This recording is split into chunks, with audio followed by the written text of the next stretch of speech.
বেশি করে আলু খান, ভাতের ওপর চাপ কমান, এরকম একটি স্লোগান একসময় বেশ জনপ্রিয় হয়েছিল। কেননা তখন চাল, ডাল ও অন্যান্য সব সবজির তুলনায় আলুর দামটাই কম ছিল। তবে সেই প্রেক্ষাপট এখন অনেকটাই পাল্টে গেছে।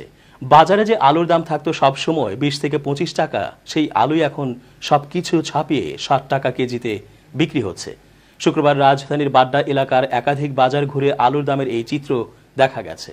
গত 27 ফেব্রুয়ারিতেও ঢাকার বিভিন্ন বাজারে 30 টাকা কেজিতে আলু বিক্রি হয়েছে। এরপর ঈদ উল ফিতরের পর থেকেই বাড়তে শুরু করে দাম। 3 মাসের ব্যবধানে বর্তমানে সাধারণ ডায়মন্ড আলুর দাম প্রতি কেজি 60 টাকা। অলিগলির দোকানপাটে কোথাও আবার এই আলুই বিক্রি হচ্ছে 65 টাকা কেজিতে। এছাড়া লাল গোল আলু 70 টাকা এবং জাম আলু, খ্যাত লাল ও লম্বা আলুর কেজি 80 টাকা ছাড়িয়েছে। ক্রেতারা বলছেন, কারসাজি করে বাজারে আলুর সংকট দেখিয়ে কেজিতে 5 থেকে 10 টাকা পর্যন্ত বাড়িয়ে বিক্রি করছেন বিক্রেতারা। বিপরীতে খুচরা ব্যবসায়ীদের দাবি, বাজারে আলুর সংকট থাকায় নতুন করে দাম বেড়েছে। পার্শ্ববর্তী দেশে আলুর বাড়তি দামের কারণে আমদানিও কমে গেছে। বাজার করতে আসা মোহাম্মদ আল আমিন নামের এক শিক্ষার্থী বলেন, বাজারে প্রায় প্রতিটি পণ্যেরই দাম ঊর্ধ্বমুখী, যে কারণে মাসের খাবার খরচ বেড়েছে প্রায় অর্ধেক, কিন্তু আমাদের আয় তো বাড়েনি।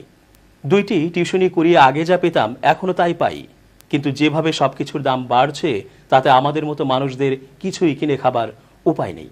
তিনি বলেন, খরচ কমানোর জন্য আগে অন্যান্য সবজির চেয়ে আলুটাই বেশি খেতাম, এখন দেখি অন্য সবকিছুর চেয়ে আলুর দামই বেশি। তাহলে আমরা এখন খাবো কি?